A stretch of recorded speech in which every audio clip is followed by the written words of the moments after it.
मजबूती के साथ इस अहंकारी डरपोक शासक के आंखों में आंखें डालकर कोई एक व्यक्ति, चाहे वो सड़क हो चाहे वो संसद हो, वहां पर मजबूती से बात अगर रख रहा है तो वो नाम संजय सिंह जी। महीने से एक काल्पनिक कहानी बुनी गई, एक पूरा का पूरा एक सिस्टम लगाया गया, पूरा का पूरा एक प्रोपेगेंडा रचा गया कि कैसे अरविंद केजरीवाल जी और उनके साथियों को बदनाम किया जाए, बेईमान हो सकते हैं। 16 महीने से देश की जो सबसे बड़ी एजेंसी है ईडी या सीबीआई, जिनको देश में और बड़े महत्वपूर्ण मुद्दे थे जिनके ऊपर उन्हें काम करना चाहिए था, वो सारे काम छोड़कर वो सारे बेचारे हमारे अधिकारी इस काम पे लगे हुए कि किस तरह से अरविंद केजरीवाल जी को बदनाम किया जाए।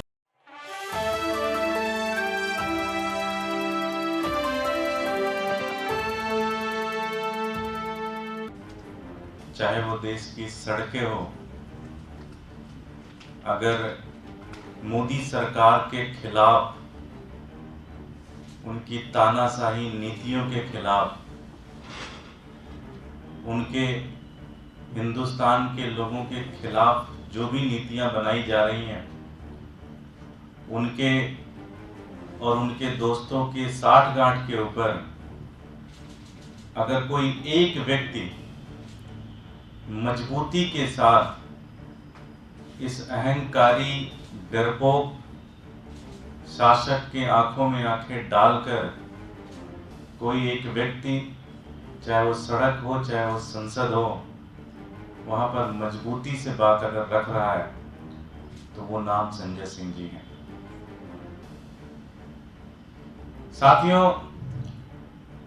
आज जब हम आपसे प्रेस कॉन्फ्रेंस में यहां बातचीत कर रहे हैं तो उनके घर पर ईडी की रेड चल रही है।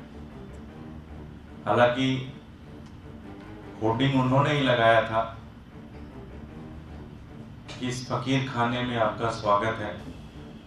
बहुत दिन तक ईडी अपने आप को रोक नहीं पाई और आज उनके घर पर पहुंच गई। पिछले 15-16 महीने से एक काल्पनिक कहानी बुनी गई, एक पूरा का पूरा एक सिस्टम लगाया गया, पूरा का पूरा एक प्रोपेगेंडा रचा गया कि कैसे अरविंद केजरीवाल जी और उनके साथियों को बदनाम किया जाए, बेईमान घोषित किया जाए। हर दिन कभी मीडिया के माध्यम से, कभी कहीं एक नई कहानी, एक नई सूत्रधार, एक नया किरदार इंट्रोड्यूस किया जाता है, क्योंकि उससे पहले का जो सूत्रधार और जो किरदार है वो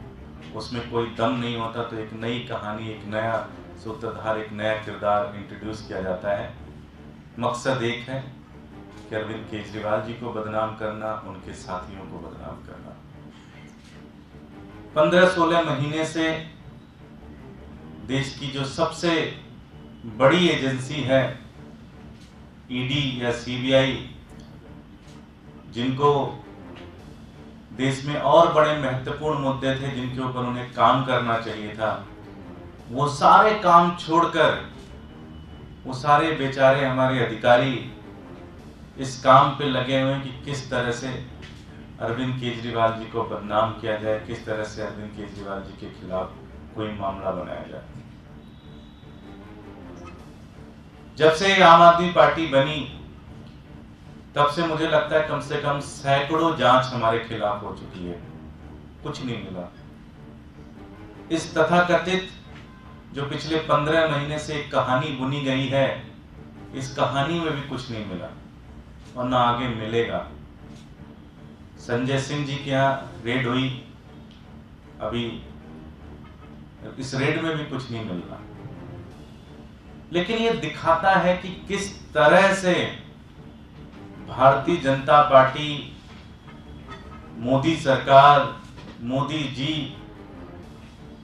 किस तरह से डरे हुए हैं, किस तरह से इस पूरे के पूरे इस कहानी में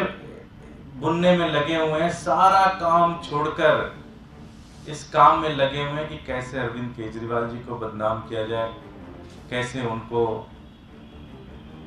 डिफेम किया जाए, कैसे काम को रोका जाए। 24 घंटे, जैसे लगता है कोई और काम ही नहीं है उनके पास दुनिया में, सिर्फ एक ही काम बचा हुआ है। ये बहुत ही दुर्भाग्यपूर्ण स्थिति है और ये दिखाता है कि जो 24 की लड़ाई है, उस लड़ाई से पहले की डिस्प्रेशन है, उस लड़ाई से पहले की एक हार मानने वाली एक स्थिति है कि अगर जब आप अपने विरोधियों के सवालों का जवाब ना दे पाए तो उनको कुचलने की कोशिश करें, उनको डराने की कोशिश करें। आज संजय सिंह जी जो सवाल उठा रहे हैं उसका कोई जवाब नहीं है मोदी सरकार के पास, तो संजय सिंह को कुचल दिया जाए। आज अरविंद केजरीवाल जी की जो सरकार है, स्कूल के ऊपर जो काम कर रही है, उस स्कूल का कोई जवाब नहीं है, तो स्कूल के काम को कैसे रोक दिया जाए, कैसे उनके अधिकारियों को ट्रांसफर किया जाए, कैसे अधिकारियों को धमकाया जाए, उस काम में लग जाओ। जो अस्पताल इतने शानदार बने, जब उसका जवाब नहीं दे पा रहे हैं तो इस काम में लग गए कि सरकार अस्पताल बनना ही नहीं चाहिए, अस्पताल में दवाएं नहीं जानी चाहिए, अस्पताल में कर्मचारी काम नहीं करने चाहिए। तो एक पूरा का पूरा मशीनरी, एक पूरी की पूरी प्रोपेगेंडा, एक पूरी की पूरी टीम लगी हुई है कि कैसे अरविंद केजरीवाल जी को बदनाम किया जाए, कैसे अरविंद केजरीवाल जी के द्वारा जो एक काम हो रहा है, जो कि आजादी के बाद आज तक किसी सरकार ने नहीं किया, उस कामों को रोका जाए। हम यही कहना चाहते हैं कि ना हम डरे थे, ना हम डरेंगे। अगर उन्हें लगता है कि इस तरह की चीजें करने से हम टूट जाएंगे, हम कंप्रोमाइज कर लेंगे, तो हम ये सब नहीं करने वाले। हम लोग देशभक्त लोग हैं, कट्टर ईमानदार लोग हैं और हमारा मकसद ये है कि हम देश के अंदर जो समस्याएं हैं उसको दूर करने के लिए आए हैं। संजय सिंह जी को सलाम है और भगवान उनको प्रेरणा देगा, इस तरह की चीज़ों से वो और मजबूत होके आएंगे। और जो मोदी सरकार की नीतियां हैं, जो कुनीतियां हैं, जो उनका तानाशाही रवैया है, जो उनके दोस्तों के साथ जो डील चल रही है अंबानी अडानी के साथ, उसको और मजबूती के साथ एक्सपोज करेंगे। ये मोदी जी को एक तरीके से उनकी हार दिख रही है और इस डेस्परेशन के अंदर ये सारे के सारे कदम उठाए जा रहे हैं। बहुत बहुत धन्यवाद। कोई प्रश्न? Thank you.